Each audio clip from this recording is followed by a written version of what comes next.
Hey, gorgeous. Welcome to Season 2 of the Hormone P.U.Z.Z.L.E Podcast.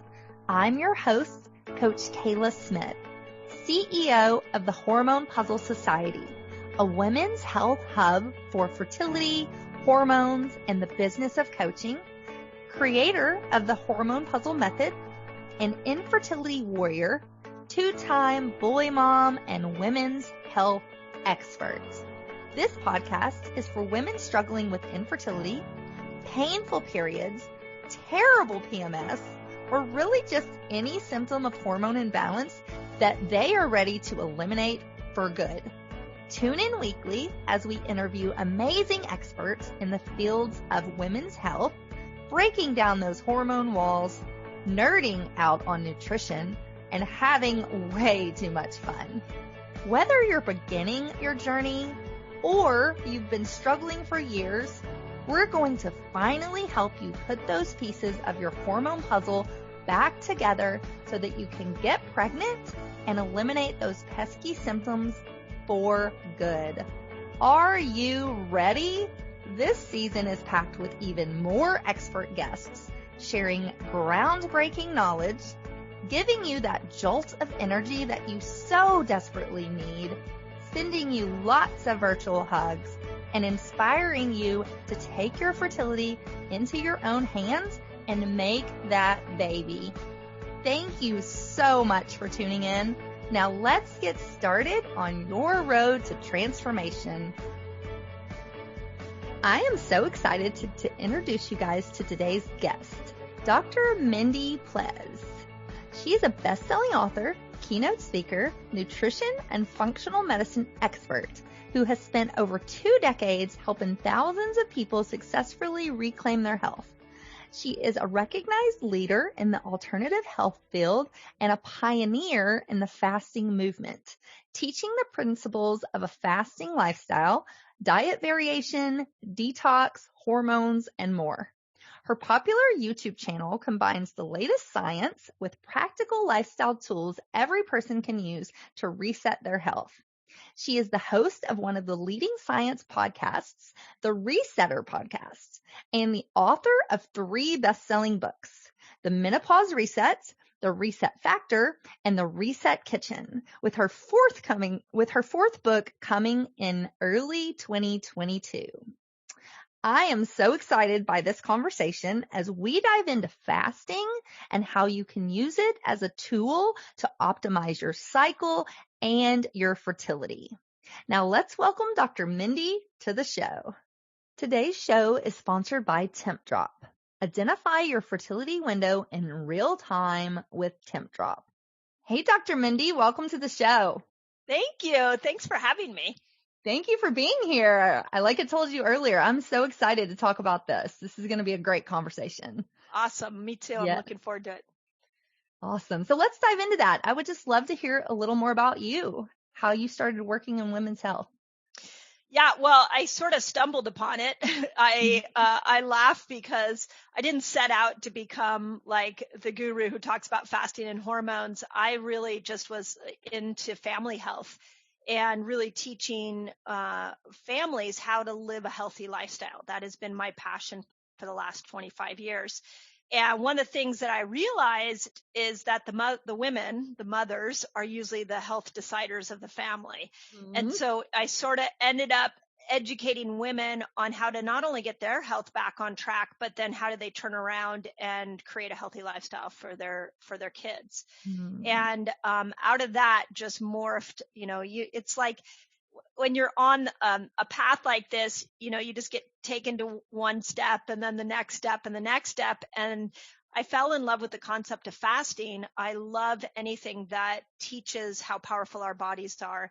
And in teaching fasting to the families in my practice and the women in my practice, I realized women didn't know anything about their hormones. Mm-mm. And so then I started syncing up fasting with their hormones, and then, the rest is history. So it really was just going where the request was. Oh, I love that. I love that. So let's talk about fasting. What is fasting? Kind of break that down for us. Well, the easiest way to understand fasting, and it's such a primitive concept, but we're not being taught it. We live in this crazy modern world. So the primitive concept is that you have two fuel sources. So you have two ways you can build energy. One is from the foods you eat, and the other is when you're fasting and when you can actually burn energy from fat. Now, whenever I say that, people are like, well, that's a no-brainer. I want to be in the fat burning place. Just put me over there. But we're not really meant to just be a fat burner. We're meant to gain energy when we eat, and we're meant to tap into a different fuel source when we're not eating. And we're meant to switch in and out of these two fuel sources.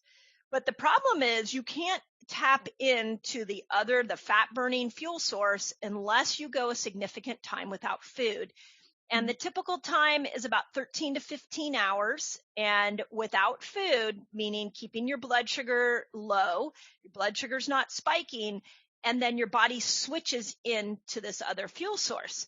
So what was really interesting in my discovery around fasting, I've been studying nutrition my whole life. And I realized, like, oh my gosh, we are debating the wrong thing. We're over here saying vegan, keto, paleo, Weight Watchers, like we're debating food, and we've completely left this other fuel source out of the equation. And the only way you can tap in, or the best way, I should say, it may be the only way of tapping into this fat burning ketogenic energy source is through fasting, which is why it's like humans are discovering themselves all over again. And it's so flippin' cool. I love it. I'll tell you, I'm in my mid 40s, and I've always done some overnight fasting, but I've really gotten into it and taken it to that 16, 17 hour mark. And I cannot believe, I feel like I'm 20. I've never felt better. Right? Crazy. Have you ever seen the movie Limitless with Bradley Cooper? Yes. I feel like it's like that, right? He finds this mystery, like clear pill, and he takes it and he learns 6 languages and he could stay up all day. I'm like, that's what fasting does for me. Yes, for sure. Me too. So let's take that a step further and talk about how to do this with our cycles, which is something I talk about a lot on the show, cycle syncing with food. So talk to me, you're coming up with something called the fasting circle. And so talk to me a little bit about that. What is that and how do we use it? Yeah. So what was interesting is when I started to teach the science behind fasting on my YouTube channel, we started getting a lot of people coming to fasting that had been doing what we call OMAD, 1 meal a day. And they, in the process of doing 1 meal a day, they were losing their hair, especially women. It was, men and women both had come to the channel, but the women started saying, I'm losing my hair. I'm not losing weight anymore. And I've lost my menstrual cycle. And I started to think about that, and about that same time, the other thing to realize is your audience might have seen this, is that about that time, people like Jillian Michaels and some very popular celebrities got up in the public world and said, no keto, no fasting for women. It's harmful. And I was experiencing what you were experiencing, which was this incredible energy. I was able to keep my weight where I wanted. I was sleeping well. It was helping my menopause symptoms. So I was struggling that women weren't supposed to fast. So and then we had all these women that were losing their hair and their cycles. So what I started doing over the last, and this has been about a 6-year project, is we started looking at a woman's menstrual cycle and saying, okay, let's look at estrogen. Let's look at testosterone, progesterone. Let's get to know these hormones and let's see where is fasting helping these hormones and where is it hurting these hormones. And do we maybe as women need to do our fasting lifestyle different? We're not meant to fast 1 meal a day over and over and over again. So we started looking, and sure enough, and we can break each hormone down, and I'd love to hear your opinion on it if you're already teaching it, because I feel like there's a collaborative conversation that all of us that are teaching this need to come together on. But when in the fasting world, what we know is estrogen does really well when you are insulin sensitive. So if you are keeping insulin down through diet, through fasting, your estrogen is going to be very, very happy. Testosterone also does really well with more of a fasting lifestyle. The challenge with testosterone is we only have studies on men. So the studies on men have shown that if a man is intermittent fasting, he can increase his testosterone by 1,300% if he does just a 13 to 15 hour fast. And if he goes up to a 24-hour fast, he can improve his testosterone by almost 2,000%. Wow. That is okay, crazy. that's super cool, but it's not a woman. Right. And then, it's what we got right now. And then we also know that progesterone is very, very susceptible to any kind of cortisol spike or any kind of hormetic stress. So progesterone doesn't want you to go into a longer fast. Progesterone actually doesn't want you to do anything that spikes cortisol. So now, how do we time this to a woman's cycle? And that's what we've been really reverse engineering and looking at and really analyzing that. I love that. And can you go into that at all? I know this is like top secret. It's super. Yeah. If you want to go into it a little bit, or you can say, nope, you got to wait. Oh, you're sweet. I will go into it, but I will preface it by we don't have this public on any platform. I just wrote a book, a fasting book for women, and it will come out in 2022. And it has our research. It has this whole concept in it. We're teaching it in our academy right now. But let's chat about it because it really ties in nicely with what you're teaching. And it's called the fasting circle. And so what we do is we say, okay, when is estrogen hot? When do we need to make estrogen? When do we need to make testosterone? And when do we need to make progesterone? So in simplistic form, the first half of our cycle, so day 1 through about day 10, all women ovulate at different times. And I use a 30-day period. And I know some women have 24 days and some women have 34. So I just went in straight at 30 days.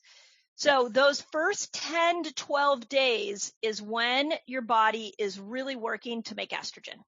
Now, I'm sure you've educated your audience on when hormones are being made, it's not like a faucet that gets turned on and gets stronger, stronger, stronger.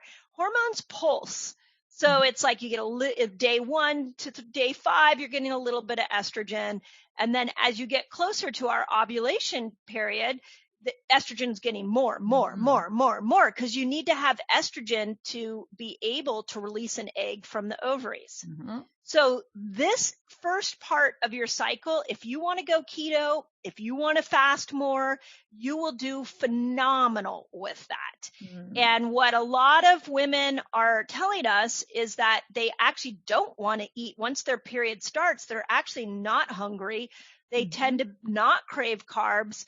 They're not really, they're happy to fast. It almost feels effortless.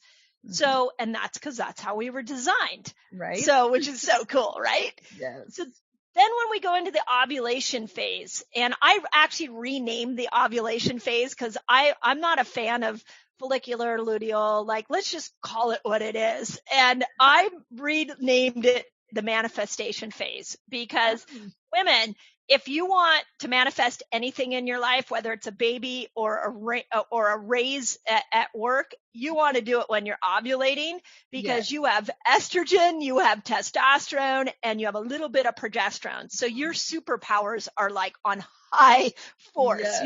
You are incredibly capable during that time. I love it. So intermittent fasting's great during this time, your ovulation, but I wouldn't go more than 15 hours. I also really want women to understand that just because you make a hormone doesn't mean you break that hormone down and you use that hormone. So during ovulation, supporting your liver, supporting your gut, these are organs that are going to break these hormones down are really great. So more green leafy vegetables. I'm sure you talk about this. So fasting's just not your tool during ovulation. It may be a tool like a 15-hour, but it's not your go-to tool to really necessarily maximize your hormones. Whereas in that first 10-day period, it is your go-to tool. It is really going to help tremendously. It's going to help you increase your estrogen levels. Then when you come out of ovulation, one thing that I want women to realize is there's a small little blurb in time if you're not trying to get pregnant, where all those hormones come crashing down. You can fast again. Make yourself insulin sensitive from about day 15 to day 19. Really work on the more ketogenic plan, work on more fast. You'll do great there. But then around day 19, day 20, your body wants to make progesterone. It's ramping up progesterone. And this is where you just don't fast and you step out of keto. I like to educate women to do like beans and squashes and potatoes, citrus fruits, tropical fruits. These are foods that typically help you build estrogen. You shouldn't be running marathons. You get extra sleep, because if you want progesterone, you need to really mind your cortisol. I love that. And I completely agree with all of that. It's very in line with what we talk about here. So that was amazing. So kind of what I hear you saying is if we want to do a fasting lifestyle, we can do it pretty much anytime during our cycle except ovulation. We really don't want to do it around or manifestation. So ovulation, you can intermittent fast. It's the most dangerous is right the week before your period. The luteal. Got it. Yes. Yeah. That I call it the nurture phase. The nurture phase. Because I want women to know they should nurture themselves. Yes. So about day 20 until you bleed, you should not be fasting. Gotcha. And what I hear a lot of women say is, well, I already crave carbs then. I'm like, yeah, there's a reason. Yep. We saw all those women I talked about that were losing their hair and lost their cycle. They were going on 3-day water fast. They were going on 24-hour water fast during that nurture phase. And that's why they were losing their hair. That's why they were losing their cycle, because they were doing it at a time where the body couldn't handle that extra stress. Fasting will spike cortisol, just like exercise will spike cortisol. So it is a hormetic stress that just puts enough stress on the body that the body now responds favorably, except if it's the week before your period. Gotcha. And so talk to me a little bit more about what fasting looks like, because I know there's a lot of confusion. So talk to me about the hours that maybe we want to be fasting, and when do we see the most benefit, maybe when we're getting an autophagy. So let's talk a little bit about that. Yeah, absolutely. So this is the easiest way to explain it. I teach 6 different styles of fasting. Now, there are other ones like dry fasting or fast mimicking, like those are all great, but there's 6 styles of fasting that I like to teach women, and they're all based off of time. So the first place is at 13 to 15 hours. When your body is gone 13 to 15 hours without food, what happens is you start to turn on, or you start to switch over to this fat burning energy system. And how you know you're over in that system typically is your body will make ketones. So ketones are a sign that you are now operating, building energy from that system. So at 13 to 15 hours, that typically kicks in. You are also getting growth hormone. So growth hormone is also a precursor to making estrogen. So this is why we want you doing more fasting in that first phase. So lots of great growth hormone kicks in. Growth hormone will help you make estrogen. Growth hormone will help you burn fat. Growth hormone will slow the aging process down. Love growth hormone. You're also bringing inflammation down, which is amazing. But you, at 13 to 15 hours, you haven't really done anything about autophagy. And autophagy is cellular repair. So the next level is 17 hours. 17 hours without food is going to put you into turn on your autophagy button. Now, autophagy is like a dimmer switch. It is the intelligence inside the cell that says, hey, there's no food coming, so we need to become more efficient. And so this intelligence looks around and says, okay, I'm going to repair that mitochondria. I'm going to take that endoplasmic reticulum. I'm going to clean that up. I'm going to up my glutathione so I can start to clean out this cell. This is how well we're designed, is that there's an intelligence that it's like a self-cleaning oven. It will go in there and it'll just clean up that cell. And that will stay, usually it goes anywhere from 17 to 72 hours. If there's a virus, by the way, I just want to point this out, that if a virus comes into a cell that is in a state of autophagy, it dies, it cannot replicate. If a virus comes into a sugar burner cell, it will gain momentum and start to build off the sugar that's building inside there. Mm-hmm. So I'm a huge fan, especially in this day and age, that we are all stimulating autophagy so we can stop replication. So that's another beautiful side note.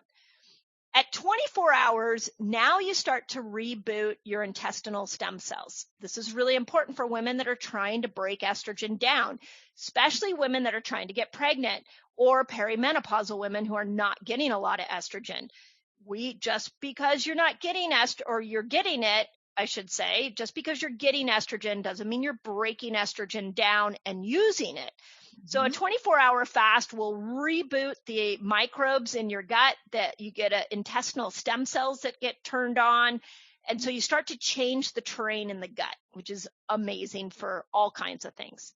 Then 36 hours is where we see that people start to really force their body to go burn fat and all the hormones it's stored in fat, all the toxins it's stored in fat. So the 36-hour fast is what I call our fat burner fast. It's really a great way to dive into that stored excess. And that's all fat is. Fat is just where your body's been putting extra glucose and insulin and estrogen and toxins to save your life. And then at 48 hours, we see science showing that all your dopamine pathways get rebooted. So those of us and I've been through this myself, and I know a lot of women struggle with this, where we just don't experience joy like we used to. That could just be saturated dopamine receptor sites. So at 48 hours, you reboot all those receptor sites. And at 72 hours, which is the Mac Daddy of fast, you start to create more stem cell production around your immune system. So you reboot your whole immune system. You do away with old white blood cells that are not serving you, and we put you into a state of heightened immunity. You can also use this fast for musculoskeletal injuries because of the stem cell production. So that's kind of like the gist of the ranges of fasts people would want to do.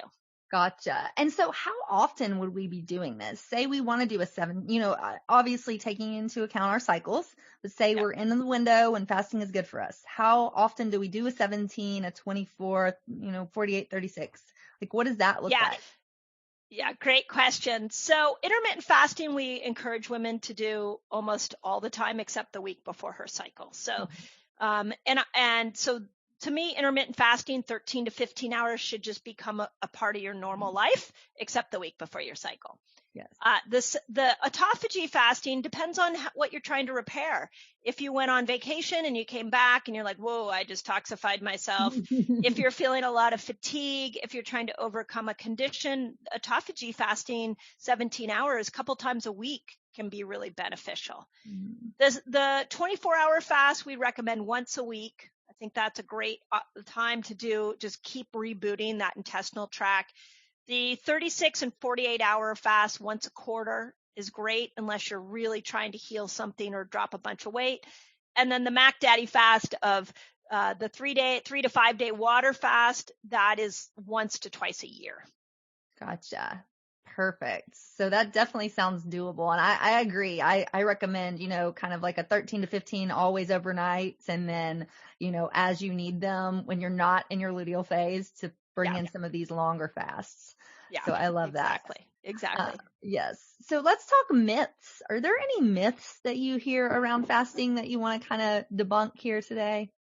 Well, the first myth is that women shouldn't fast. So right. I want to repattern that to women need to fast differently than men. Yes. And I really want to emphasize this because women, a lot of times we'll see heterosexual couples fast together, and what ends up happening is they compare themselves to their husband. They get really upset because he's dropping weight super fast. She's not. Women, let's stop that. We are not mini men. We have to approach everything differently. So that would be the first one. What else? I'm trying to think what other myths we get. Every once in a while, I'll hear somebody say, I saw this on my Instagram recently. Somebody said, I tried X, Y, and Z. I didn't get a result. Fasting must not be for me. Mm-hmm. Okay. Fasting is for everybody. That would be like saying, I tried to get a good night's sleep and I just can't get a good night's sleep. So sleep must not be for me. Right. So Yeah. your body is made to fast, which is why if you go to my social media platforms and my YouTube especially, I'm putting so much content out there because I want the world to see the power of fasting. It doesn't take time. It doesn't take money.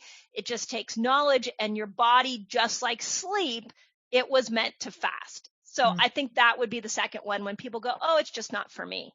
I'm like, no, it is. Sleep's for you, exercise is for you, sunlight's for you. So is fasting. Oh, I love that. I love that. And let's go back for a minute. A question that popped into my head earlier. So during our luteal phase, when we're not fasting, what is the overnight from dinner to breakfast time period look like? Is that like a wake up and have breakfast? Yeah. Yeah. No. Okay. So this is really interesting. And this really ties into fertility as well. We are the most insulin sensitive in the morning. So it's kind of weird because, so many women are trying to undo insulin resistance, and there's definitely the tie into insulin resistance and infertility. But if we look at when we should be eating our carbs, we should be eating them mostly in the morning. So when we get into that progesterone building phase, we like anything under 13 hours of fasting is fine. So if you want to go 10, that's great. 12, totally fine. And then have your carbs in the morning. And then as the day goes on, have less and less and less carbs, because then you go into the first half of your cycle where you need to be really insulin sensitive. So I like teaching women to do it early on. And then as the day goes on, maybe you eat dinner a little bit earlier in that phase, and you have your dinner is more meat based and your carbs are all on the front end of the day. And that variation, once you get the hang of it, is quite fun. Right. For sure. I love that. And I've also heard you say you break your fast with fats. So what does that look like? Yeah. Talk to me about that. Yeah, it's a great comment. So we teach this with autophagy fasting. One of the most common comments I get is, what do I break my fast with? Well, for starters, you don't really need to worry about it unless you get into the deeper fast, like anything over 24. But when we are trying, like, you can break it with anything. Now, there are strategic things to break it with, but I like to break it with fat for two reasons. One is the biggest thing that we hear from our fasters is that as they are learning this fasting lifestyle, there's a rebound effect. So let's say somebody's listening to this, they've never tried fasting, they go 13 to 15 hours. Let's say they hit that 15-hour mark and they're like, oh my God, that was so hard. Okay, I just need to eat. And they go and eat and they overdo it. And they boomerang. So one of the ways to stop that is to break your fast with fat. So have an avocado, have nut butter. I do like a lot of fat bombs, like keto cups, because what fat will do is twofold. It will go up into the brain and it'll kill the hunger hormone. So I say have fat, wait an hour, and then you can do your, if you can tell yourself, okay, I'm going to have this avocado, I'm going to wait an hour, and then I'll eat whatever I want. You'd be shocked that in an hour, you're not going to want a boomerang. So that's one of the first reasons. It kills the hunger hormone. It also stabilizes your blood sugar. So for a lot of fasters, you're staying in a fasted state. Anything that raises blood sugar is going to pull you out of a fasted state. Now, it needs to raise blood sugar about 10 points. But if you are eating, if you break it with fat, your blood sugar is going to stay very, very even and might even drop. So we love that. And then the third thing is when we're doing autophagy fasting, we're trying to keep a person in autophagy as long as they can. And you'll start to stimulate autophagy at 17 hours. And you can actually stay in autophagy as long as you don't have big spikes in your blood sugar. And as long as you don't eat over 20 grams of protein. Once you eat over 20 grams of protein, you're now going into a state of what we call mTOR, where your body goes into a growth phase. So it's kind of this multi-pronged tool that depending on what you're trying to do, you can use fat to really build a healthy fasting lifestyle. I love it. And fat is delicious, so it's really easy And it's to break delicious it with fat. Yeah, agreed. Bone broth is another good one. Like a cup of, Mm, if you're not a vegan, that works love too. it. Yes. Oh, amazing. I could talk about this all day, but we're going to take a short break and hear a word from our sponsors. We're going to come back in and talk more practical tips around fasting and how to optimize our bodies through fasting for fertility. So we'll be right back.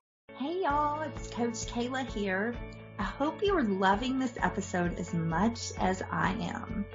We will be back in just a minute, but first, a word from our sponsors. I am super excited to introduce you to today's sponsor, Temp Drop. Temp Drop gives you everything you need to effortlessly track your fertility. Wear the Temp Drop sensor while you sleep for accurate basal body temperature readings without the stress of early morning wake-ups. Temp Drop's accompanying app enables you to chart an array of symptoms alongside your BBT, including cervical mucus and OPKs. Combine these fertility signs all in one place to identify your fertile window and to confirm ovulation. Whether you're trying to conceive, are avoiding pregnancy, or want to chart your health for other reasons, TempDrop makes fertility awareness accessible to all women, even if you don't have a regular cycle or sleeping pattern. Visit www.tempdrop.com/puzzle for 15% off your order. Hey, Dr. Mindy, welcome back. Thank you. Yes. All right. So let's talk practical tips. What are maybe 2 to 3 things that you would tell somebody who's just getting into fasting on how to kind of get in on the right foot? Yeah. Oh, great question. Okay. So the first trick to learning how to fast is to work with your food. It sounds crazy, but there are 3 what we call macros: protein, carbohydrate, and fat. So what I want you to do is to bring your carbohydrate load down and up your fat load. Now, here's what I want to tell you. Please, when we look at carbohydrates, we don't want you going like crazy low carbohydrates, but the first thing is just pull the refined carbohydrates out. Mm-hmm. Pull the breads, the pastas, the cookies, the crackers, just pull those out, and then look at your fats and make sure that you're eating good fats, not bad fats, because bad fats will make you insulin resistant as well. And a lot of times when people go to make this shift and they're learning this, the one to lean into is protein. Start to up your protein because now you're stabilizing your blood sugar. You might do that for a week. And then the next week, what you would do is you would start to push your breakfast back an hour. And some people like to push the dinner up an hour. That's fine. But push your breakfast back an hour for maybe a couple of days. You want it to be a little stressful. So remember, we're trying to tap into a hormetic stress here, which is a helpful stress that the body can click into. So what you can do is push it back an hour. If you're like, oh, that was easy. Okay, then you got to push it back 2 hours. If you're like, yeah, no problem, push it back 3 hours. So you keep going to this pushing back of breakfast until you hit discomfort. When you hit discomfort, hang there. I want you to repattern discomfort. I want you to know that when the body is like you're fasting, you're like, I'm hungry. I might be a little dizzy. That for a short period of time, that is the window the body will change. It's very much like the human spirit.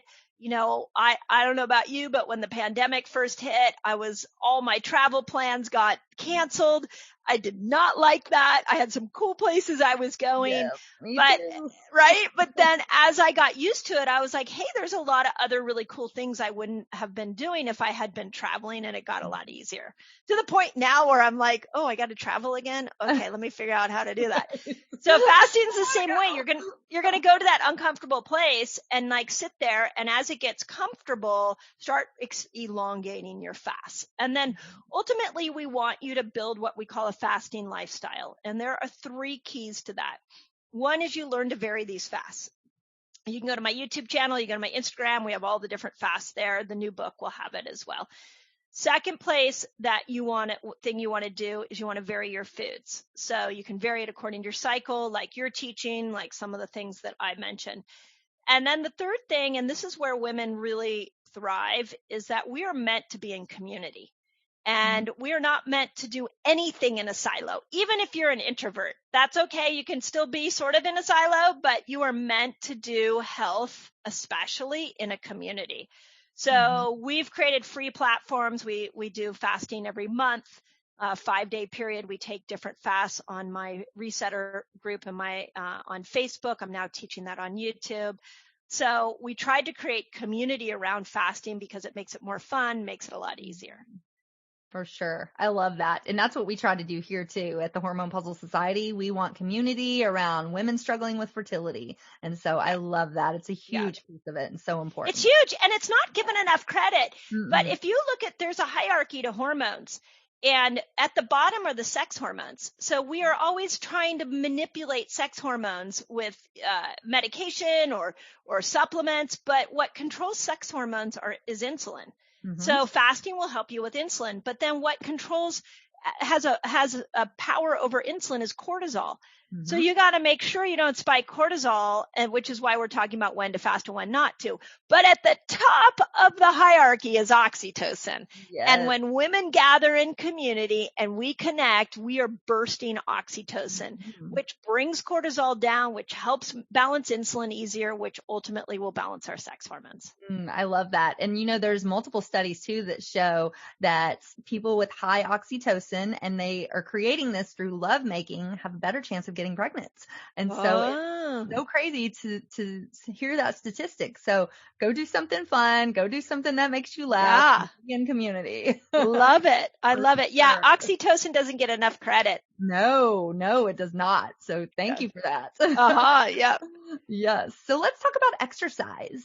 How do you feel about fasted exercise, and how does that kind of play a role? Yeah. Oh, it's a great question. Okay. So exercise, there's a couple things to know about it. One is that the best thing you can do is exercise in a fasted state. So the reason that is so powerful is that you are asking your body to go tap into what we call your glycogen stores. Glycogen is just stored sugar. So let's go back to you 10 years ago. 10 years ago, you didn't know about fasting. You didn't know about keto. Maybe your lifestyle wasn't so great. And all of a sudden, your body in those years was having to take your extra sugar that you were creating, and it had to store it somewhere. It typically will store it in the liver first, and then it'll store it in fat.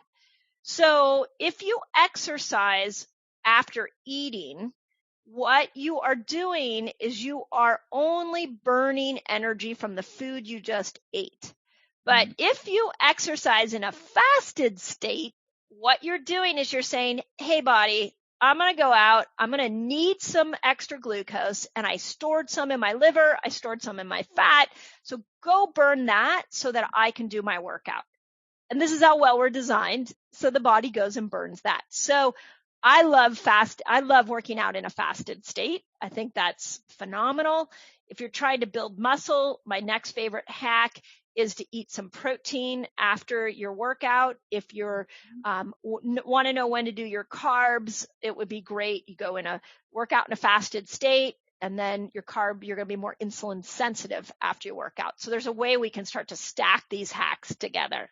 Now, if you go into like a 3-day water fast, you shouldn't work out at all. Like that's where the longer fast, even 36, 48 hour, what you're saying to the body is you're saying, hey, I'm going to take food out of the equation, and I want you to go heal yourself.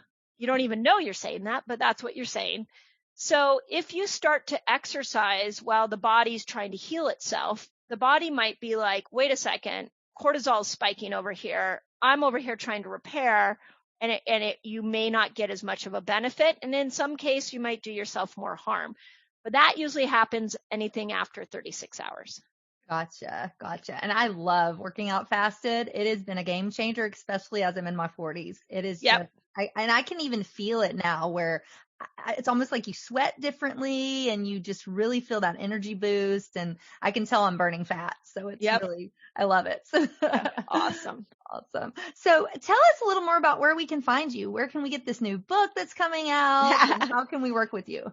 Yeah. So, okay. The best place to find me, you can go to drmindypelz.com. It's P.E.L.Z. And, everything's there. I also, my passion, is really my YouTube channel. That's where I'm putting like science out. That's where I'm teaching people how to fast. So if you are like, this is really curious, let me go and learn more, you can go over and find it over there. I do a podcast.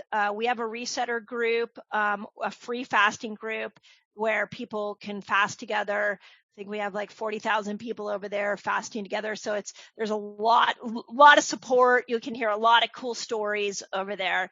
And then if you're needing more customization, my academy is where me and my team are, and we're really customizing fasting for individuals, giving women more guidance. The thing, and I know you know this, is that we really need to be N of one for ourselves. We need to find our path. So when you go to my YouTube channel, you learn the principles. When you fast with me every month in what we call our fast training week, you're getting to experience it. But when you're ready to customize it specifically for you, that's where our academy will help you do that. I love that. And all of that will be in the show notes so people can find you really easily. And then do you want to talk more about your book where people can... Oh yeah, the book. So, oh yeah, the book. I'm going to get my hands on this book. I know. Okay. So I do have one book out that talks a little bit about this. It's called the Menopause Reset, and it's really for women over 40. If you're a woman over 40 trying to get pregnant, believe it or not, the principles in the book are still going to be incredibly helpful, because there are 5 lifestyle changes you need to make after 40 to work with your hormones. Mm-hmm. So that's available now. You can find that on Amazon. The next book is a fasting manual for women. It's fully written. We are shopping out publishers right now, and we'll have a date of when it'll come out. It's done. So I'm ready for it to, be out sooner than later. So we will let you know, but for sure, my thought is it'll be end of this year, early 2022. We are teaching the fasting circle in my academy, so people can come in there and learn how to apply it. But the actual book won't be out till the end of the year, early next. I love it. I can't wait.